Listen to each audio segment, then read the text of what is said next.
जय Hind everyone, my name is Shivam और मैं आपको इंग्लिश की क्लास दूंगा।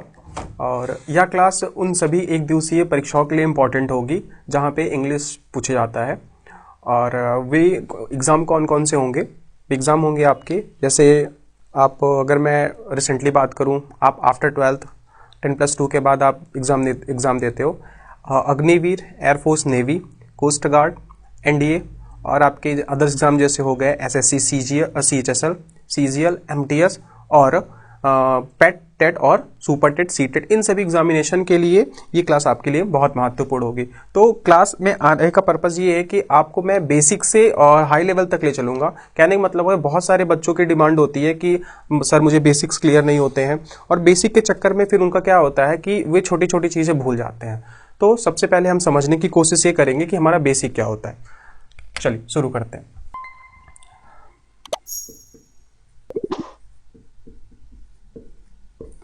तो मैं बात करूं इंग्लिश की। इंग्लिश अपने आप में होता क्या है, इसको हम क्या नाम देते हैं भाई? लैंग्वेज नाम देते हैं। इसको हम क्या बोलते हैं? लैंग्वेज बोलते हैं। अब लैंग्वेज हमने इसको क्यों बोला? क्योंकि हम देखते हैं कि मान के चलिए किसी भी सेंटेंस में या किसी भी सेंटेंस को हम बोलते हैं, उसमें आपको देखने को मिलता है कि छोटे छोटे आपके वर्ड्स होते हैं। तो वे वर्ड्स किन से मिलकर बने होते हैं? इन्हीं वर्ड्स लैंग्वेज से मिलकर बने होते हैं। जैसे अगर इनकी हम बात करें, ये क्या हो सकता है? लैंग्वेज किन से मिलकर बना होता है आपका? लेटर, या आप इनको यूं कह लीजिए, लेटर की बात ना करके आप इनको यूं कह लीजिए कि अल्फाबेट होते हैं। इंग्लिश में आपने देखा होगा जिनको हमने क्या नाम दिया? अल्फाबेट नाम दिया। जो कि नंबर में कितने होते हैं आप सभी को पता है, नंबर में ही होते हैं 26। अब इन 26 को हम डिवाइड कर लेते हैं 2 पार्ट्स में, और वे 2 पार्ट्स कौन कौन से हो गए? आपके हो गए वाउल्स हो गए, और आपके क्या हो गए? कॉन्सोनेंट्स हो गए। वाउल्स आप सभी को पता है क्या क्या होते हैं? ए, ई, आई, ओ और यू। वही कॉन्सोनेंट्स आपके क्या क्या होते हैं? इन सभी को छोड़कर, मतलब ये गिनती में हो गए कितने? 5। जो आपके वाउल्स होते हैं वे गिनती में होते हैं 5। 5 को छोड़कर कौन कौन से हो गए भाई? आपके हो गए बी हो गए, सी हो गए, डी हो गए, एफ हो गए, एक्सेट्रा। तो ये सारे अल्फाबेट आपके नंबर में कितने थे? 26 थे। 26 को भी हमने फर्दर 2 पार्ट में डिवाइड कर दिया, जो कि कौन कौन से हो गए भाई? आपके 5 आपके वाउल्स हो गए, बाकी बचे कितने? 21। ये आपके हो गए कॉन्सोनेंट्स। अब इन्हीं वाउल्स और कॉन्सोनेंट को मिलाकर हमने क्या नाम बनाया? यहां पे देखिए, हम लोग फोकस करेंगे कि आपके जो वाउल्स थे और कॉन्सोनेंट्स थे, इनको मिलाकर हमने एक नया चीज की उत्पत्ति की, जिनको हमने क्या नाम दिया? वर्ड नाम दिया। अब वर्ड कैसे नाम देंगे आइए समझते हैं। अगर मैं बात करूं वाउल की, वाउल आपने देखा क्या क्या थे? ए, ई, आई, ओ, यू। और आपके कॉन्सोनेंट क्या थे? कॉन्सोनेंट थे भाई बी हो गया, सी हो गया, डी हो गया, एक्सेट्रा हो गया। अगर मैं बात करूं, जैसा मैंने आपको बताया कि मेरा नाम है क्या? शिवम। मैंने वाउल और कॉन्सोनेंट के मिलाकर एक चीज की उत्पत्ति की। अभी हम इसको वर्ड नहीं नाम देंगे। वर्ड हम कब नाम देंगे मैं अभी आपको बताऊंगा। मैंने क्या कहा? मैंने अल्फाबेट के जो वाउल और कॉन्सोनेंट थे उनको मिलाकर मैंने एक चीज मैंने लिखा आपके बोर्ड पर, और दूसरी तरफ मैंने भी लिख लिया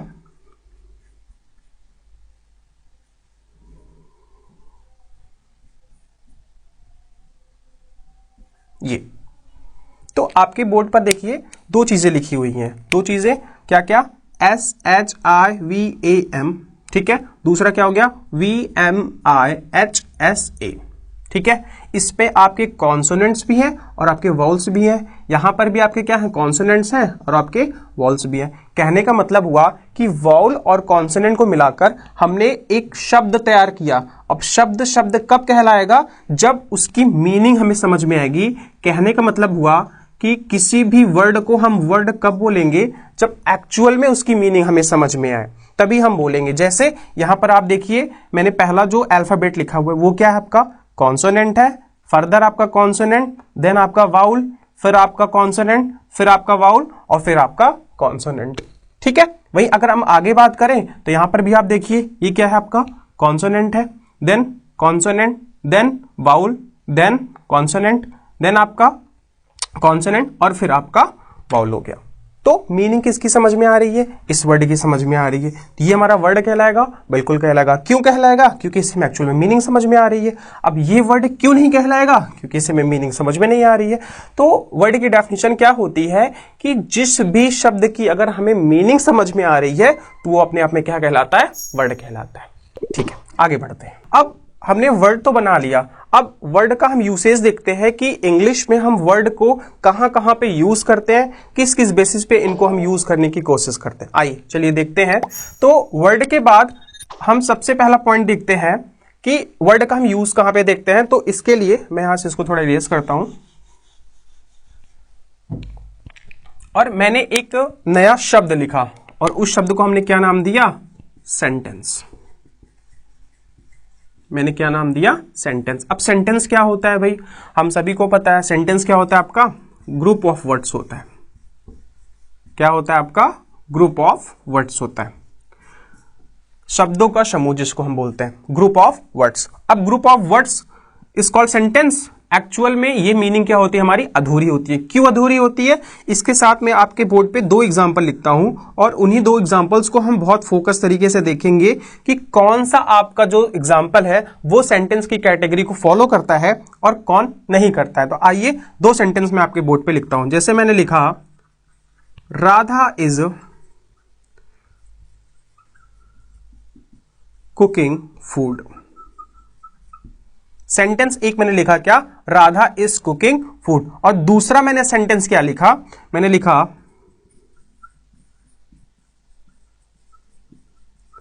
फूड राधा कुकिंग। ठीक है, 2 सेंटेंसेस मैंने आपकी बोर्ड पे लिखे। अब सेंटेंस को हम सेंटेंस कब बोलते हैं ये भी हम देख लेते हैं। जिस प्रकार हमने वर्ड को देखा कि वर्ड को हमने वर्ड कब कहा? जब उसकी एक्चुअल में मीनिंग हमें समझ में आती है। उसी प्रकार सेंटेंस की एक्चुअल में डेफिनेशन क्या होती है?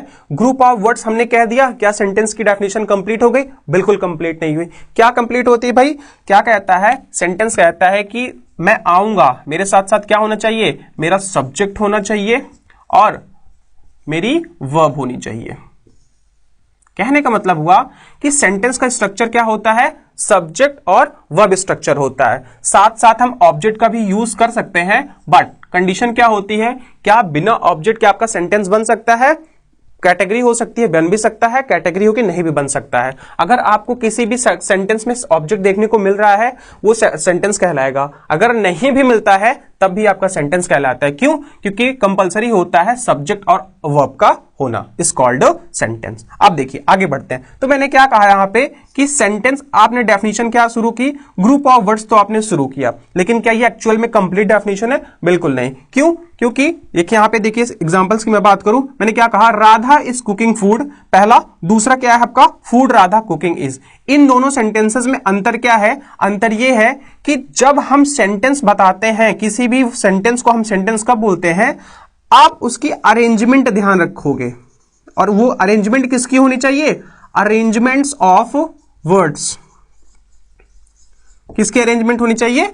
वर्ड्स की अरेंजमेंट होनी चाहिए। अरेंजमेंट इन द सेंस क्या है कि स्ट्रक्चर फॉलो करना चाहिए। किसी भी सेंटेंस की शुरुआत आपके सब्जेक्ट से होनी चाहिए, देन उसका वर्ब आना चाहिए। ये होता है सेंटेंस का स्ट्रक्चर, तभी आप इसको बोल सकते हो। यहां पे हम चेक कर लेते हैं। पहला सेंटेंस है राधा, आपका सेंटेंस का सब्जेक्ट है। अच्छा, सब्जेक्ट की क्या होता है इसको भी हम चर्चा में ले लेते हैं। एक आपका सब्जेक्ट हो गया, एक आपका वर्ब हो गया, और दूसरा आपका क्या हो गया? ऑब्जेक्ट हो गया। ये क्या होते हैं इसकी भी हम चर्चा यहीं पे कर लेते हैं। तो किसी भी सेंटेंस में जो डूअर होता है, डूअर इन द सेंस क्या है कि मान के चलिए राधा इज कुकिंग फूड, इस सेंटेंस में खाना किसके द्वारा बनाया जा रहा है? वो आपका क्या हो गया? सब्जेक्ट हो गया। अच्छा, वर्ब क्या होता है? तो यहां हमने इसको समझ लिया, ये आपका सब्जेक्ट हो गया। वर्ब क्या होता है आपका? वर्ब ये होता है कि जो राधा है उसके द्वारा कौन सा एक्शन किया जा रहा है, ये आपका क्या कहलाता है? वर्ब कहलाता है। ठीक है। और ऑब्जेक्ट क्या हो गया आपका? ऑब्जेक्ट होता है कि ये जो कार्य हो रहा है वह कार्य क्या हो रहा है? राधा क्या कर रही है? राधा खाना बना रही है। जहां पे आपको क्या से आंसर निकल कर आए वो आपका क्या होता है? ऑब्जेक्ट होता है। ठीक है, तो ये हो गया आपका सब्जेक्ट जो डूअर होता है, वर्ब आपका एक्शन वर्ड हो गया, और ऑब्जेक्ट टू हु मतलब कार्य किसके द्वारा दर्शाया जा रहा है, पूछा जा रहा है। ठीक है, तो यहां पर हमने देखा कि इस सेंटेंस में राधा आपका सब्जेक्ट हो गया, इज और कुकिंग आपका वर्ब हो गया, फूड आपका क्या हो गया, ऑब्जेक्ट हो गया। ठीक है, वहीं अगर हम दूसरे सेंटेंस की बात करें, यहां पर फूड आपका देखिए, यहां पे हमने ऑब्जेक्ट का नाम रखा था, राधा आपका क्या है भाई, सब्जेक्ट का काम यहां पे किया, कुकिंग आपका वर्ब है, इज भी आपका वर्ब है। तो क्या ये स्ट्रक्चर सेंटेंस का सब्जेक्ट, वर्ब और ऑब्जेक्ट के स्ट्रक्चर को फॉलो किया? नहीं फॉलो किया। अब ये नहीं फॉलो किया तो ये वाला सेंटेंस आपका क्या होगा, रॉन्ग होगा, और ये वाला सेंटेंस आपका सही होगा। कहने का मतलब हुआ कि जब तक सेंटेंस का स्ट्रक्चर, और स्ट्रक्चर क्या, ग्रुप ऑफ वर्ड्स के साथ साथ उनकी अरेंजमेंट जब तक सही नहीं होगी तब तक वो सेंटेंस नहीं कहलाएगा। इतनी सी बात समझ में आई। चलिए आगे बढ़ते हैं। अब वर्ड पर हमने देख लिया कि वर्ड की डेफिनेशन हमने क्या तैयार की, साथ साथ हमने सेंटेंस की भी डेफिनेशन तैयार की। इसी के साथ साथ हम वर्ड देखते हैं। अगला जो हमारा वर्ड होगा, जो हमारा क्या होता है, क्लॉज होता है, और दूसरा हमारा क्या वर्ड हो गया, फ्रेज होता है। एग्जामिनेशन में आपसे सीधा पूछा जाता है, एक सेंटेंस दे दिया और उसमें फाइंड आउट करने के लिए आएगा, अंडरलाइन करके दे देगा, आपसे पूछेगा कि क्लॉज क्या है या आपसे पूछेगा फ्रेज क्या है सेंटेंस में। तो मैं एग्जांपल के तौर पे लेके चलता हूं और उसी एग्जांपल के माध्यम से हम इनकी डेफिनेशन तैयार करेंगे। क्या होता है एग्जांपल यहां पे देखते हैं। एग्जांपल मैंने आपके सामने लिया, आई एम प्लेइंग, पहला एग्जांपल। दूसरा एग्जांपल ले लेते हैं,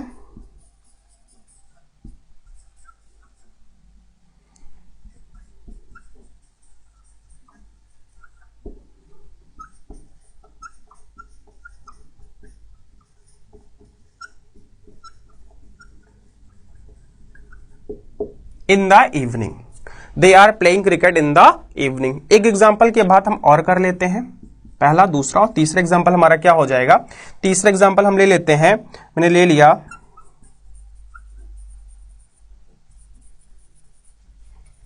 रमन कुक्स फूड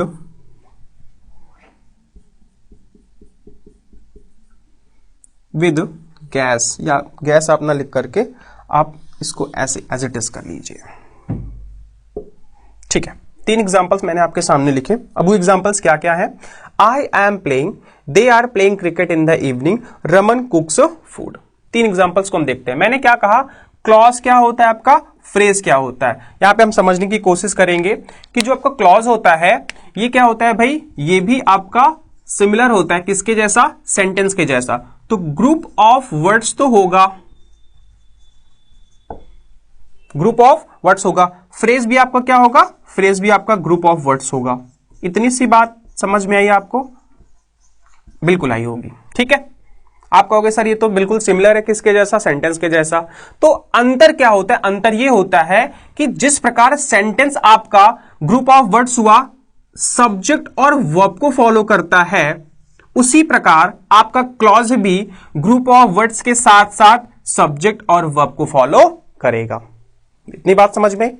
एग्जाम्पल देखेंगे अभी हम बाद में, एग्जाम्पल्स की हम बाद में बात करेंगे। साथ में हम सिमिलर इसको भी यूज करते हैं, क्या, जो आपको फ्रेज होता है, फ्रेज क्या होता है, ग्रुप ऑफ वर्ड्स हुआ, बट ये क्या होंगे, विदाउट सब्जेक्ट एंड वर्ब होगा। कहने का मतलब हुआ ये आपका विद सब्जेक्ट एंड वर्ब होगा, और ये आपका जो फ्रेज होता है वो आपका विदाउट सब्जेक्ट एंड वर्ब होता है।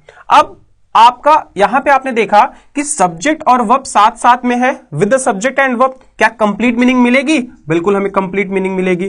तीसरा जो हम पॉइंट रखेंगे, इसकी एक्चुअल में हमें कंप्लीट मीनिंग मिलेगी, बिल्कुल मिलेगी आपको। लेकिन विदाउट सब्जेक्ट एंड वर्ब की क्या आपको कंप्लीट मीनिंग मिलेगी, नहीं मिलेगी। इस वजह से ये क्या होगा, आपका फ्रेज होगा।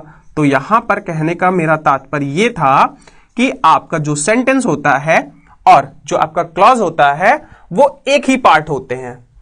एक ही सेंटेंस में आपको क्लॉज मिल सकता है, बिल्कुल मिल सकता है। क्यों, क्योंकि सेंटेंस और क्लॉज आपके सेम होते हैं। फ्रेज क्या होता है, एग्जांपल में हम देख लेते हैं। मैंने क्या कहा, आई एम प्लेइंग, क्या कहा मैंने, आई एम प्लेइंग, सेंटेंस है, बिल्कुल है, सेंटेंस में सब्जेक्ट है उसका, ठीक है, उसकी वर्ब है। अब वर्ब आपकी चाहे हेल्पिंग वर्ब हो, चाहे आपकी बेस फॉर्म जो आपकी वर्ब होती है, मेन वर्ब, ठीक है, मैंने सिर्फ वर्ब नाम दिया। चलो भाई, इसमें सेंटेंस में सब्जेक्ट और वर्ब दिखा, बिल्कुल दिख गया, ये सेंटेंस कहलाएगा, कहलाएगा।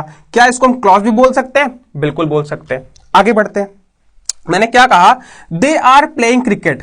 यहां पे सेंटेंस में सब्जेक्ट है, उसकी वर्ब है, ठीक है, ऑब्जेक्ट है, बिल्कुल है, ये सेंटेंस कहलाएगा, बिल्कुल कहलाएगा। लेकिन अगर मैं इसको इंडिकेट करूं इस वाले पार्ट को, मैंने क्या कहा, इन द इवनिंग, मैंने क्या कहा, इन द इवनिंग। इस पार्ट में इन द इवनिंग को मैं अंडरलाइन करके मैं आपसे पूछूं कि भाई बताओ ये क्या क्लॉज है, ये क्या फ्रेज है, ये क्या सेंटेंस है, आप क्या कहोगे? सर यहां पे आपको सब्जेक्ट देखने को मिल गया, वर्ब देखने को मिल गया, ऑब्जेक्ट देखने को मिल गया, ये तीनों एक स्ट्रक्चर को फॉलो कर रहे हैं। अब स्ट्रक्चर को ये फॉलो कर दिए, ये क्या कहलाएंगे? सेंटेंस कहलाएंगे, कहलाएंगे बिल्कुल। क्लॉज कहलाएंगे, बिल्कुल कहलाएंगे। अगर इनसे फ्रेज मैं पूछूं, फ्रेज क्या हो गया, तो इस सेंटेंस में इन द इवनिंग क्या हो गया, फ्रेज हो गया। सेंटेंस के साथ सिमिलर आप पढ़ोगे, आपको समझ में एक्चुअल मीनिंग आएगी। लेकिन मैं पर्टिकुलर पूछूं भाई इन द इवनिंग क्या है, इन द इवनिंग आपको एक्चुअल मीनिंग नहीं देगा। तो इस वजह से आपका ये क्या कहलाता है, फ्रेज होता है। ठीक है, अगला देख लीजिए, रमन कुक्स फूड। क्या इसमें आपका फ्रेज है? नहीं है।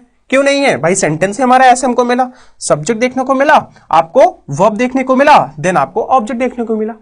क्लियर? चलिए आगे बढ़ते हैं। आगे हम बात करते हैं, अभी हमने देखा वर्ड्स की डेफिनेशन देखी, हमने सेंटेंस की डेफिनेशन देखी, हमने फ्रेज की डेफिनेशन, साथ साथ हमने क्लॉज की डेफिनेशन देखी। अब अगला जो हमारा टॉपिक होगा वो होगा हमारा पार्ट्स ऑफ स्पीच, क्योंकि जितनी चीजें अभी हम पढ़ चुके हैं इनका हम यूसेज देखते हैं, कहां पर इनका हम यूसेज होता है। तो जो हमारा पॉइंट होगा वो क्या होगा आपका, पार्ट्स ऑफ स्पीच। और पार्ट्स ऑफ स्पीच का जो पहला पॉइंट होगा वो क्या होगा आपका, नाउन। क्या होगा आपका, नाउन। ठीक है, देखते हैं नाउन क्या हो गया भाई आपका। हिंदी का इसकी मैं बात करूं, ये क्या हो गया आपका, संज्ञा। इस संसार में आप किसी भी चीज को उसके नाम से यदि जानते हो तो वो क्या होता है आपका, नाउन होता है। तो मैं सिंपल सी एक मीनिंग बताता हूं आपको, नेम ऑफ एनीथिंग। डेफिनेशन क्या हमने तैयार की भाई इसकी, name of anything. Name of anything मतलब क्या, संसार, मैंने क्या कहा, संसार में उपस्थित किसी भी चीज का आप नाम अगर दे दिया, जैसे मेरा नाम शिवम, आपका नाम कुछ भी हो सकता है, रमेश हो सकता है, सुरेश हो सकता है, राधा हो सकता है, प्रिया हो सकता है, कुछ भी हो सकता है। ठीक है, या अगर मैं बात करूं, आप किस पे पढ़ रहे हो, बोर्ड पे पढ़ रहे हो, मोबाइल से पढ़ रहे हो, ऑनलाइन पढ़ रहे हो, ठीक है, ऑफलाइन पढ़ रहे हो, किसी कोचिंग में पढ़ रहे हो, हमारे चैनल पे एग्जिस्ट एकेडमी पे पढ़ रहे हो, तो इसका भी तो नाम है ना। तो ये सब चीजें क्या होती हैं भाई, नाउन है। एग्जाम्पल के तौर पे भी हम देख लेते हैं, यहां पर एग्जाम्पल मैंने कुछ लिख दिया, जैसे आपको मार्कर से मैं पढ़ा रहा हूं, ये मार्कर आपका क्या हो गया भाई, नाउन हो गया। ठीक है, आप पेन से नोट डाउन कर रहे हो, पेन भी आपका नाउन हो गया। ठीक है, आप कहां पढ़ रहे हो, मान के चलो मैं आपको कहां से पढ़ा रहा हूं, लखनऊ में पढ़ा रहा हूं। ठीक है, ऑफलाइन ऑनलाइन कुछ भी हो सकता है। हमारी कोचिंग का भी नाम क्या है, एग्जिस्ट एकेडमी है भाई, ये देखो ये भी एक नाम है। तो नाम आप देख रहे हो ना, कुछ भी हो सकता है, किसी का भी नाम हो सकता है। अब नेम ऑफ एनीथिंग मतलब क्या, ये यहां पर नेम ऑफ एनीथिंग का मतलब है कि वो किसी पर्सन का नेम हो सकता है, वो किसी प्लेस का नेम हो सकता है, और वो किसी पर्सन, प्लेस और थिंग का नेम हो सकता है। इतनी बात समझ में? कहने का मतलब नेम ऑफ एनीथिंग आपका पर्सन, पर्सन में भाई मैंने अपने नाम लिख दिया शिवम। ठीक है, प्लेस मैं लखनऊ से बिलोंग करता हूं, और थिंग आप किसी चीज से पढ़ रहे हो जो आपकी नेगेटिव चीजें, नेगेटिव मतलब जो आपकी निर्जीव वस्तुएं हैं, थिंग हम उन्हीं को रखेंगे ना, निर्जीव वस्तुओं को। निर्जीव वस्तु जैसे आपकी वॉच हो गया, मोबाइल हो गया, ठीक है, बोर्ड हो गया, पेन हो गया, मार्कर हो गया, ये सारी चीजें किस में आती हैं, आपके निर्जीव वस्तुएं में आती हैं। तो एग्जांपल्स आपको आई थिंक समझ में आ गए होंगे। ठीक है, तो नेम ऑफ एनीथिंग आपने क्या कह दिया, नाउन। इतनी बात समझ में? आगे बढ़ते हैं, जो नाउन के टाइप्स होते हैं। नाउन के टाइप्स मतलब एग्जामिनेशन में टाइप से क्वेश्चन पूछे जाते हैं। तो गिनती में कितने होते हैं भाई, टाइप्स 5 होते हैं। अब ये 5 कौन कौन से हैं, मैं यहां पे लिख देता हूं इस साइड। पहला,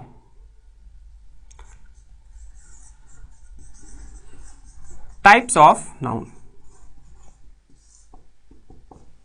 टाइप्स ऑफ नाउन में पहला पर क्या होगा, प्रॉपर नाउन।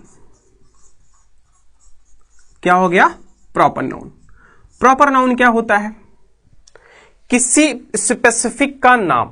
किसी स्पेसिफिक का नाम मतलब वो स्पेसिफिक नाम हो सकता है, किसी पर्सन का हो सकता है, किसी प्लेस का हो सकता है, या किसी थिंग का हो सकता है। तो मैंने क्या कहा, जो आपका प्रॉपर नाउन होगा वो प्रॉपर नाउन होगा क्या, आपका स्पेसिफिक नेम। स्पेसिफिक नेम आपका किसी का भी हो सकता है।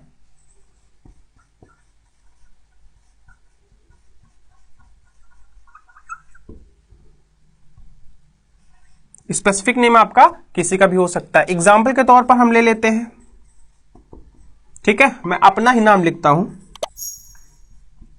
शिवम, ठीक है, किसी पर्सन का स्पेसिफिक नेम है। किसी प्लेस का हम स्पेसिफिक नेम लिखते हैं, मैंने लिख दिया लखनऊ, ठीक है।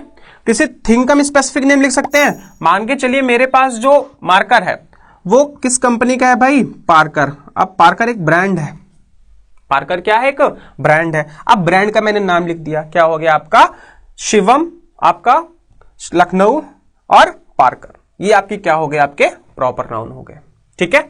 ये बेसिक सा एग्जांपल है किसका, प्रॉपर नाउन का। अगला जो हमारा होगा, अगला हमारा क्या होगा, दूसरा हम यहां पे देखते हैं। दूसरे की हम बात करेंगे, आपका होगा कॉमन नाउन। क्या होगा हमारा, कॉमन नाउन। अब कॉमन नाउन क्या होता है, आइए इसकी भी हम चर्चा कर लेते हैं। तो कॉमन नाउन आपका होता है, ये किसको रिप्रेजेंट करता है, होल कम्युनिटी को रिप्रेजेंट करता है। किसकी बात करेगा, ये होल कम्युनिटी की बात करेगा, ठीक है। Whole community in the sense क्या है कि आप किसी भी चीज को देख रहे हो, किसी भी चीज को देख रहे हो। जैसे मैं बात करूं पेन की, तो क्या एक ही पेन है संसार में, बताइए। मैं बात करूं जानवर की, मैं जानवर में स्पेसिफिक बात कर लेता हूं, किसकी, काऊ की, ठीक है। मैं टीचर की बात कर लूं, क्या संसार में एक ही टीचर है, बताइए। मैं बात करूं सब्जेक्ट की, क्या संसार में एक ही सब्जेक्ट है, इंग्लिश आप पढ़ो क्या इंग्लिश ही है, मैथ्स पढ़ो क्या मैथ्स ही है, ठीक है। आप मोबाइल यूज करते हो, क्या संसार में एक ही मोबाइल है, नहीं। तो कहने का मतलब हुआ ये होल कम्युनिटी को दर्शाता है। होल कम्युनिटी का मतलब क्या है कि संसार में एक से अधिक चीजें हैं और वे एक से अधिक चीजें अलग अलग कम्युनिटी को शो करता है। एग्जाम्पल के तौर पे अगर मैं बताऊं आपको, ध्यान से सुनिएगा आप लोग। एग्जाम्पल क्या हो गया आपका, एग्जाम्पल हो गया कि मान के चलिए मैंने लिखा क्या, टीचर, क्या लिखा, टीचर। अब टीचर आपका क्या एक होता है, बिल्कुल नहीं होता। मैंने जब कहा होल कम्युनिटी को शो करेगा तो टीचर एक हुआ, नहीं हुआ। तो क्या हो सकता है, टीचर आपका मेल भी हो सकता है, टीचर आपका फीमेल भी हो सकता है, ठीक है। मैं और एग्जांपल ले लूं, मैं आपका एग्जांपल ले लेता हूं, क्या, स्टूडेंट। स्टूडेंट आपका मेल भी हो सकता है, स्टूडेंट आपका फीमेल भी हो सकता है। बात समझ में, होल कम्युनिटी को शो कर रहा है। कहने का मतलब स्टूडेंट आपके हर सब्जेक्ट से हो सकते हैं, किसी भी एरिया में आपके स्टूडेंट हो सकते हैं। टीचर आपके एक ही सब्जेक्ट तो होते नहीं है, कई सारे सब्जेक्ट से टीचर होते हैं। जैसे मैथ्स के हो गए, फिजिक्स के हो गए, स्टैटिक्स के हो गए, सिविक्स के हो गए, पॉलिटी हो गए। आप किसी भी एग्जाम की प्रिपरेशन कर रहे हो, जैसे सपोज दैट आप मान के चलो अग्निवीर या एयरफोर्स या नेवी की बात कर रहे हो, तो वहां पर आपको अलग अलग सब्जेक्ट्स के अलग अलग टीचर देखने को मिलते हैं, ठीक है। अगले एग्जाम्पल की हम बात कर लें। मैंने क्या कहा, मैंने एग्जाम्पल ले लिया काऊ।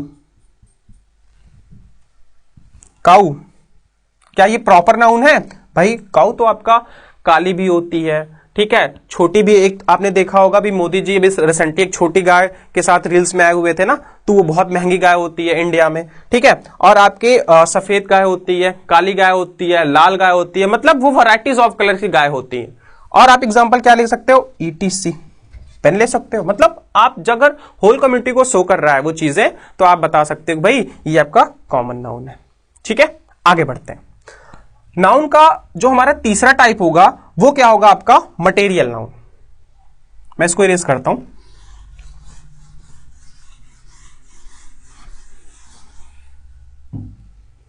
तीसरा हमारा जो पॉइंट होगा वो क्या होगा, मटेरियल नाउन।